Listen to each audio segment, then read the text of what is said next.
Welcome on Texas football. Hope everybody's staying warm out there. We talked offense last time on this roundtable for 2025. Now let's grade the defense in 2025.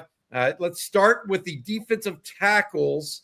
We'll also break down every single position, but defensive tackles, CJ, Alex January, Cole Brevard, those guys came through for Texas. Travis Shaw in 2025. Were they better than you thought they would be, or about the same? Or because this was the real challenge in the portal going into 25 was replacing all those guys at defensive tackle. Yeah, no doubt about that, right? And those are tall shoes or big shoes to fill, right? You know, you go from Byron Murphy and Tavondre Sweat to Alfred Collins, Vernon Broughton, guys that end up in the NFL and were basically the staple of that Texas defense and all the memorable moments of fourth down stops, goal line stops, whatever you want to say. So I think they did a fine job. My grade for the interior is probably a B. I think there's a constant theme throughout the year of things getting leaky. I think linebackers played a role in that as well. But all in all, you are once again a top 15 unit in run defense. You're a top 15 unit in yards per rush allowed. That's not nothing. So I think it was a solid year. And the big thing for me is, hey, now a bunch of those guys are returning again for 26. But looking back, probably a solid B when it comes to that interior of Alex January, Hero Canoe, who was probably the biggest surprise of the entire team as well in 2025. So we'll stick there. Solid B overall. Rod, what do you think of the interior defensive line? I would have y'all gotta blame Stevie Lee for this, because every time we brought Stevie Lee on, he would complain about the D tackles getting moved back and not being disruptive enough. So I'm gonna go with a C+ overall for the D tackles. I think ultimately they were a solid group, but considering what the kind of the expectation or the standard had been for the D tackle room, guys, it was arguably the best D tackle pipeline currently in all of college football. You were the only school in college football that had multiple D tackles drafted in 3 straight years. And not saying that group should have been able to accomplish that, but I think my expectations may have been a little bit higher. Like I said, I'm going to blame Stevie Lee because he came on every week complaining about the line. And I will say he was doing it before the Florida game. He was doing it before the Florida game and said, I don't like it.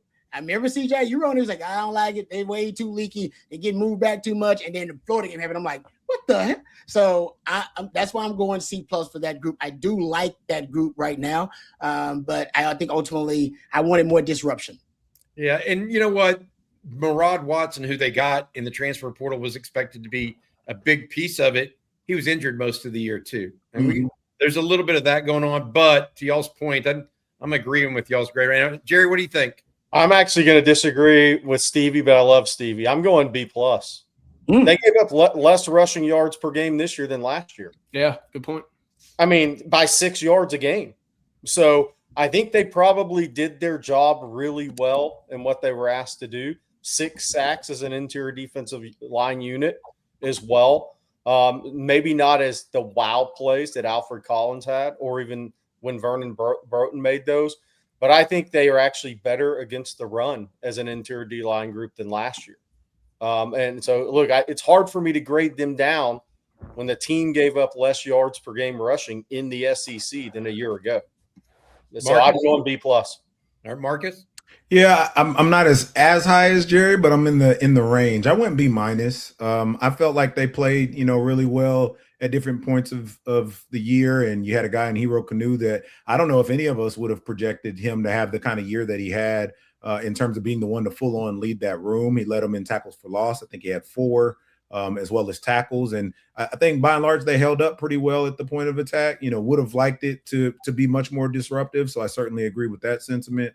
But I think on the year gave up, 13 rushing touchdowns. And so I think that unit performed pretty well, and oddly enough, when we kind of look at this in terms of, different position groups that, and how they were able to, maintain their health, outside of Watson and January, for the most part, those guys played the bulk of the snaps in game. So I think the room as a whole was able to perform pretty well. And you get, most of your key contributors there coming back for the 2026 season. So I went with a B-. Yeah, I'll go with Marcus on this B-. It's interesting because I think of the two of the three losses that Texas had this year. You would think that two of those three came because the run was really successful. Florida, Jaden Baugh ate Texas up, and the run in general ate Texas up. Against Georgia, Georgia was able to run the football when they needed to down the stretch. Every other team, Texas played the run fairly well, which is what you're usually asking for against them. But if two of the three losses came because you got beat up front, I think that drops you into that B category. And maybe they didn't have the disruption in 25 that they've had in 24 or 23. So I'll go B minus. I think two of the three losses, there were multiple reasons those losses occurred, but the defensive tackles, I think, got exposed a little bit in two of those three losses. All right, let's go now to defensive ends. Rod, you get the pleasure of talking about Colin Simmons, Ethan Burke, Trey Moore, all those. I guess Trey Moore played more linebacker this year. All of those guys, Zena. What do you think the guys over at edge? I think Texas edges were disruptive. I mean, that's arguably one of their deepest groups. So with that group overall, I went B plus.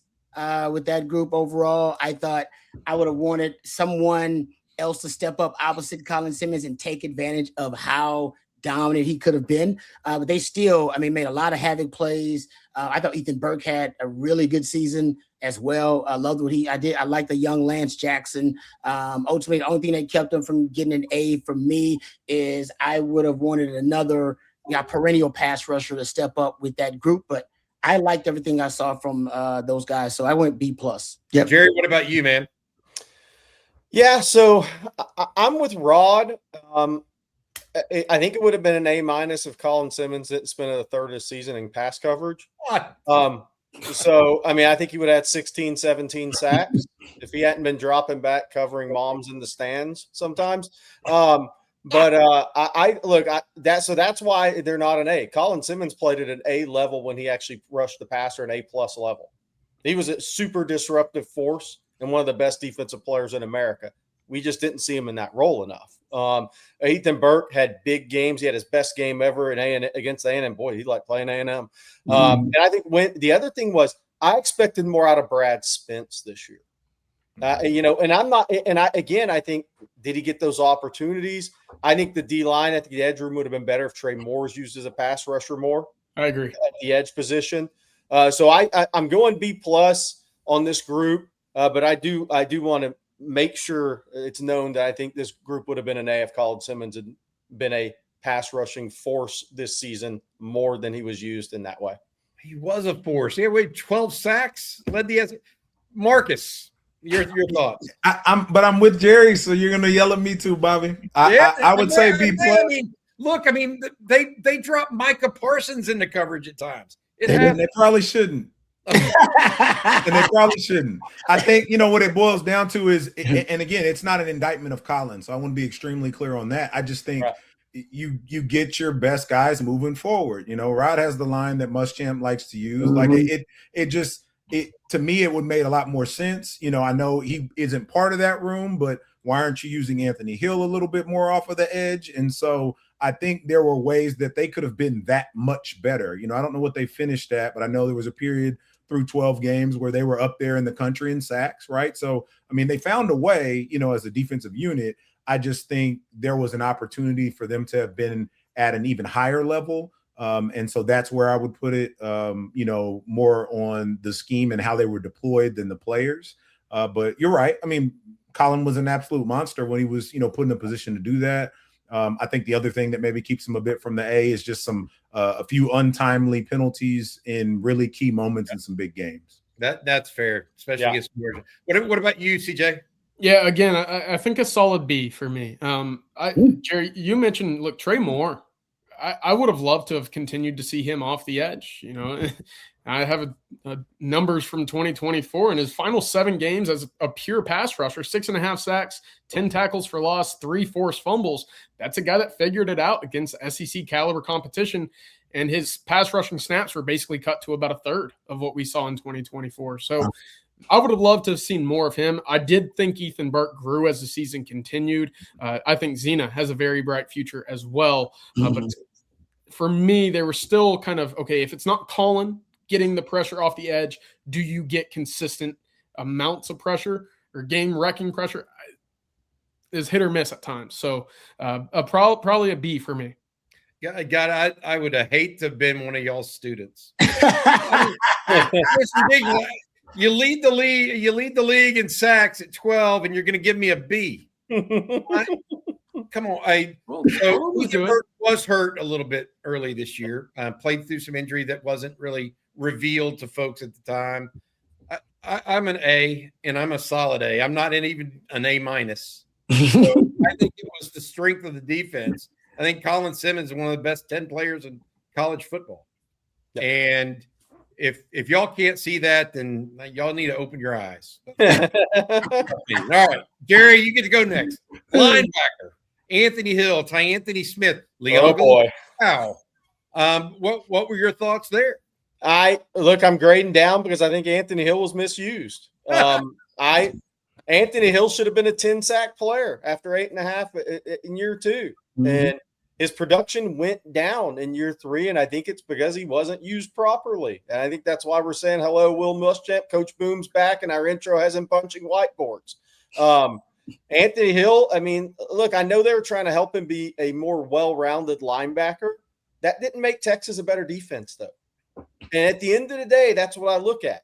I thought Leonga Lafau in the gaps, in the A gaps and B gaps, really good player. I think Anthony Smith's growth really saved this group for me. Trey Moore, I know they wanted to help him kind of grow as a linebacker. I thought he was playing out of position, though. So I look at all that and say, I just don't think this unit was used to maximize their talent. And that's kind of my problem with it. So I go a B to B minus on that. You could argue me either way, but I think they turned an A+ player, Anthony Hill, into a B+ player this season. Boom. By not using him as a passer. Marcus, you played linebacker. Your thoughts? Yeah, I'm with Jerry. I gave him a B-. I think for me, he kind of nailed it right there at the end. You took a guy that was, I mean, you'd be hard pressed to find anybody to say that, Anthony Hill wasn't a first-round linebacker coming off of last year and heading into this season.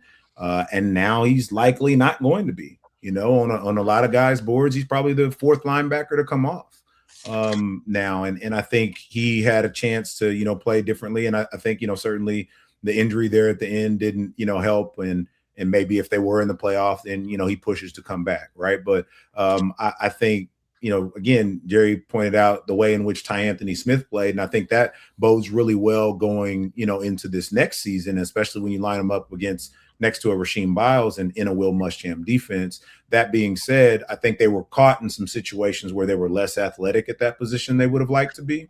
And you saw some instances where some of those guys got caught in space and couldn't make the plays necessary and literally gave up touchdowns as a result. So, I guess I'm a bit harder on them in that respect, and having played the position, it's one, maybe I watch the most of all of them. And, I just felt there was a lot of meat left on the bone. And then, even as you look at how they transition into the next season, you have some stuff that's walked out of that room, as well as what's come in. So it'll be interesting to see what that dynamic looks like. But I think just based on their production for the year and what could have been, I would give them a B-. CJ?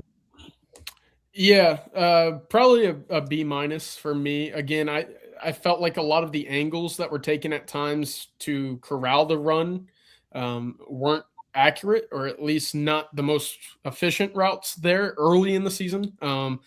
I do think Anthony Smith was one of your better players towards the back half. He was a guy that saved the room. I won't rehash all of the Anthony Hill, misusage there, but again, about 40% of all of his pass rushing statistics on the season came in one game against Mississippi State. So that's significant to me. And beyond that, I think without an Anthony Hill, without a Anthony Smith, you were just a step slow. We saw that against Arkansas, right? So I think that was what a big piece of the middle of the field feeling like it was always compromised was that you just didn't have the horses in your stable if it wasn't an Anthony Hill or a Ty Anthony Smith. What do you think, Rod? To their point about Anthony Hill being misused in his career, 22% pressure rate, never had triple-digit pressures. I mean, pass rush opportunities. Never had triple-digit pass rushes in his entire career at Texas. But in a single game. No, triple digits throughout the season. Like he had 99 in his first year. He had 75. Oh, triple digit. I thought you meant double digit. Pass rushing snaps. 99 his first year, 75 his second year, 86 this past year. Never had triple digits for a guy who has over a 22% career pressure rate when he does rush the passer. And if people think we're being too harsh on the defense, your head coach fired the defensive coordinator. He did replace the defense coordinator. This is true. He saw something. He was harsh. He was harsh. We're not being harsh. So I with you guys. I go B- for that group overall, but a lot of misuse to your point, Jerry. I think that y'all are bringing up something that isn't necessarily how you grade out the room, though. It's like, at least not in my version of how I see this. Y'all are bringing up something like what they could have been versus what they did, right? And so y'all are grading on a different scale. I thought they produced fine. I'm going B. Like, I'm not sitting here saying they were an A unit. Like, I think the edge room was an A unit. They were the strength of the edge, in my opinion, was the strength of a defense that won 10 games this year. That's my feeling. And so that's why I went so high on the edge. This one, I get it. It wasn't the strength of the team, but it was good. Mm-hmm. I'm going B. And not because of all the, well, they could have used Anthony Hill this way. He could have been more disruptive. I agree with all that. At the same time, you got to go with what's on paper. All right, the secondary. Rod, you and you're going to get to lead this one because you are a former member of the secondary as well. Longhorns with Michael Taft coming back had to replace Andrew Makuba and Jade Barron in 25. Your thoughts on this one? Yeah, for this group, I'm going to go. There was improvement, especially when the youth movement happened late in the season. Cade Phillips playing a little bit more, some of those young safeties getting a little bit more playing time. But ultimately, there's no doubt this was a disappointing unit overall. 97th in pass defense. I think a big part of why they're making a move here at defensive coordinator had to be because I think how displeased Sark was with the secondary having such a drop off from being a top 5 unit with Jade Barron and Makuba leading that group to having, dropping outside the top 90 in pass defense. And there's enough talent there where you could have had some fluctuation, but it shouldn't have been a significant fall from grace like we saw. And honestly, for that group, there was a while where they were kind of a liability for Texas. So for me, I'm going to go overall a C with the secondary as a unit. I do think if you divide it up, I probably would give the safeties a better grade than the corners, because you end up benching one of your starting corners by the end of the season and having a young Cade Phillips take over. Do like the fact that Grayson Littleton showed up for you as a true freshman at the nickel spot, one of the toughest positions to play in football. But overall, I got to give that group a C. I was upset they didn't make enough plays on the ball. They were very passive for most of the season until those young bucks came in there and started making plays on the ball. So I liked what I saw later, but I'm a harsh grader, especially on this group. I'm going, they had All-American in that group, so it should have lifted up the play. But there are even times when we thought Michael Taft had some bad games out there. So. Yep. Jerry, your thoughts? Yeah, D-. I put it right there with the offensive line. Wow. Diego Pavia can't even see over a guard and he threw for 365 yards. Okay. He did that against 5 or 6 teams. Cutter Boley got a $2 million NIL probably halfway off the Texas game. He threw for 268. DJ Lagway couldn't complete a pass 2 weeks before, threw 5 interceptions. LSU threw for 300 on one leg. Arkansas threw for 390. Now I'll say this again, it's like offensive line for me though. It doesn't mean everybody played to that level. Jelani McDonald was clearly not a D- player. Jelani McDonald played B+, A- football. So that's why I want to say, but the whole as a whole, especially late in the season, why were people on pins and needles against Vanderbilt and Arkansas? Why were you still feeling queasy against Arkansas? I mean, because you wondered if you could cover the pass or if Arkansas was going to end up scoring 53 against you, maybe, right? So I just give it a D-. I think it was very similar to the offensive line. What about you, Marcus? I gave him a C, kind of like Rod. A lot of it, somewhat being rooted in my own expectations of what they could and had the ability to be. We've talked about this in some other position groups, but the penalties were frustrating at times. I know that's going to happen at that position, but in certain instances, it just felt like they were kind of unnecessary, and it was more a condition of maybe being out of position or not certain of yourself than it was just maybe getting beat and trying to save a play, right? And I think also to Rod's point, not making plays on the ball was pretty disappointing. Whether it was one in the air and you just have a chance to knock it down. A lot of times the coverage was decent, right? They'd be right there, and you got to finish making that play. It was certainly great to see some of the younger guys get in there. I think some of that fire will be able to carry over into next season. But in terms of the 2025 season, I think that's why it ended up being a C for me. CJ? I have it as a C-, I think is where I'm leaning. Again, 3 of the 4 touchdowns scored by Georgia, busted coverages. Jerry Vanderbilt only got back into that game because of an 80-yard bust in coverage. Arkansas, guys running wide open all game. A lot of it was not because of their athleticism, and that was the biggest issue for me, is because the communication in the back end, the ability to move as one unit in your 5 defensive backs, that disappeared. Yeah. And it shouldn't have, right?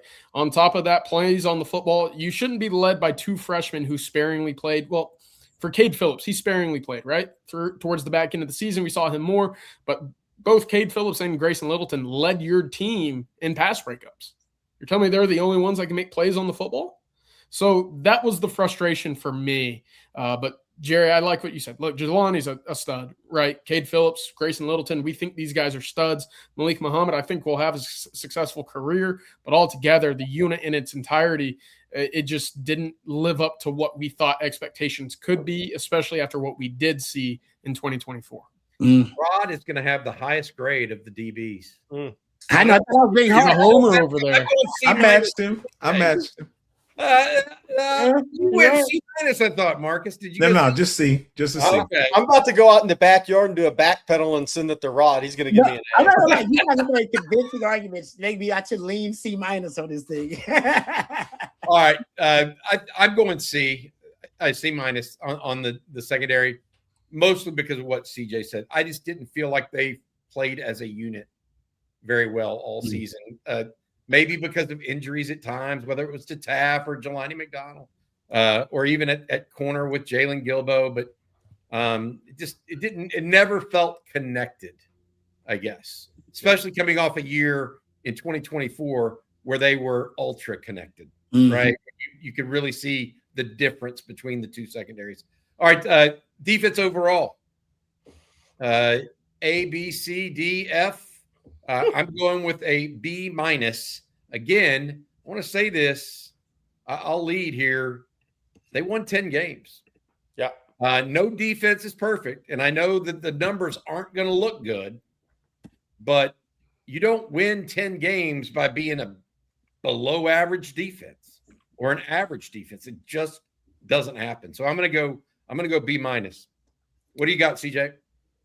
I want to say B-, and I'll give it a B-. The frustration again stems from, you win 10 games, but in 6 of those 7 games, you allow 27 points or more. In 4 of those games, you allow 31 points or more, right? That's a lot of points, especially for what we've become accustomed to at the University of Texas. So B- in the sense that, hey, they were really good at creating sacks, havoc behind the line of scrimmage, takeaways, right? They were the 3rd best team, generating sacks in a per game basis, only behind A&M and Oklahoma in the entire country. That's really good. But it felt like instead of 2 halves of a football season, it was 2 halves of a defense with the lack of continuity from the front. It's teetering. It's close. All right. Rod, what do you think? Your grade? I think you hit the nail on the head. I think it's a B- overall. I think, secondary drags down the grade a little bit for me, but overall, the rest of the positions, I thought, you could debate and whether those guys ended up in a C plus or the B category.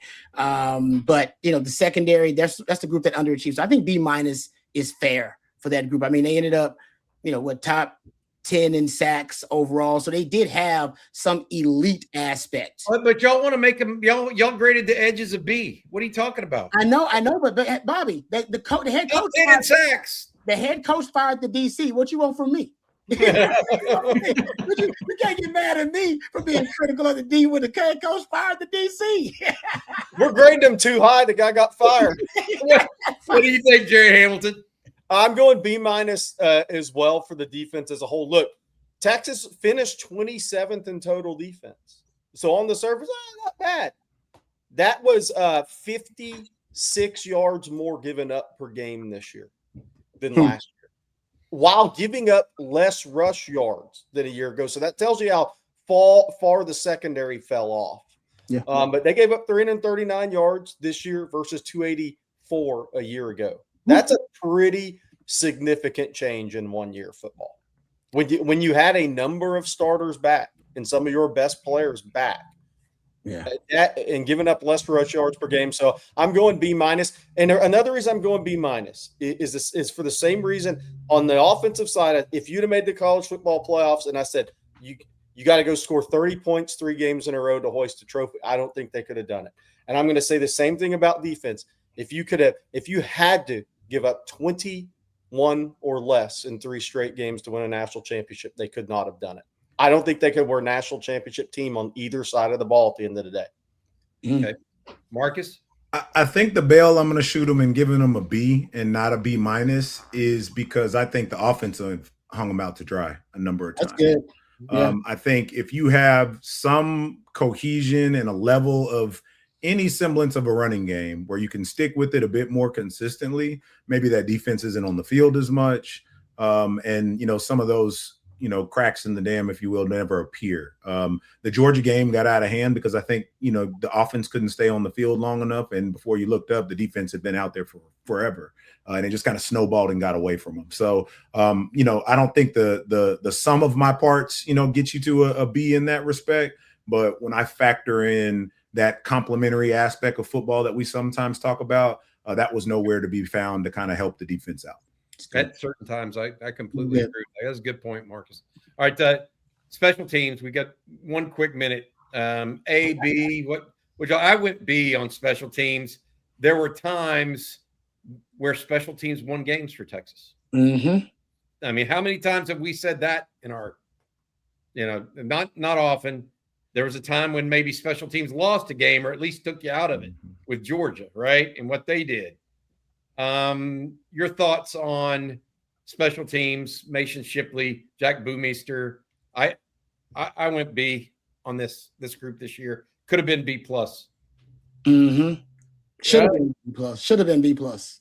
They won you games. Yeah, I'll go B plus. I'm with you. I'll go B plus. Ryan Niblett takes it to a plus for me. I got so many highs off of Ryan Niblett helping. I mean, he's worth 2.5 games, essentially 2.5 wins. Yeah, at least 2. At least two. Come on. I'll take it. B plus for me. I'm happy to do it too. I feel better about that B plus than I do about damn near most of these grades. Look, I actually think this is a strength of the team. I think this was the strength of the team. The punter was greatly upgraded from last year to this year. The kicker was greatly upgraded from last year, from 24 to 25. Ryan Niblett won you football games. There would have been no playoff conversation, or the A&M game would have been rendered meaningless other than the rivalry without Ryan Niblett in the middle of the season. Mm-hmm. Mason Shipley won you a game, or a walk-off, had a walk-off. Jack Boomeister did a great job pinning teams and controlling the ball.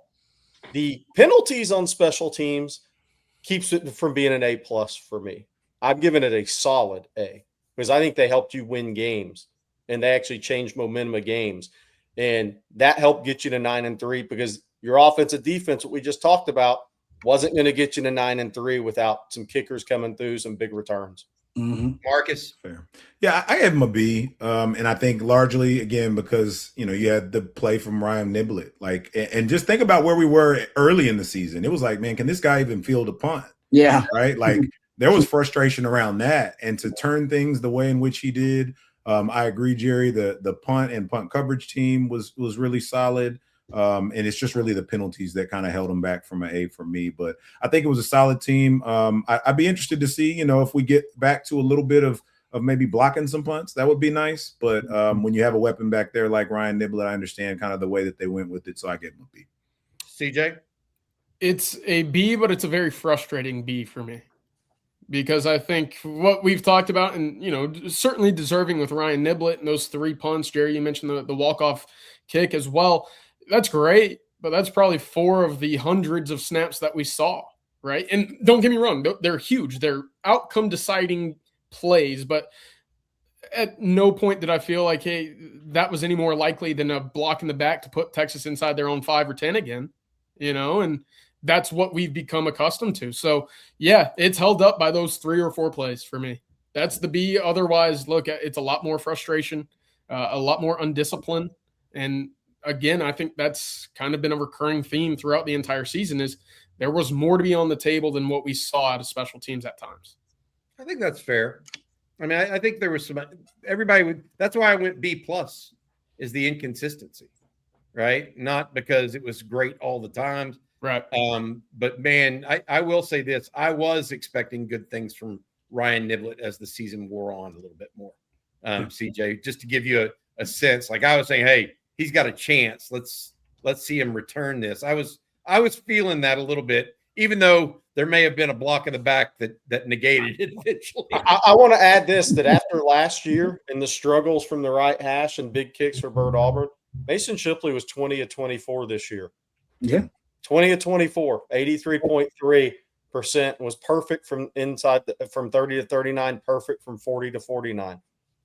If you had that last year, I think we'd have been talking about a different outcome to the season. And let's not forget, Kirby Smart admitted one of the reasons that he does go for the onside kick, he didn't want to kick to Niblett.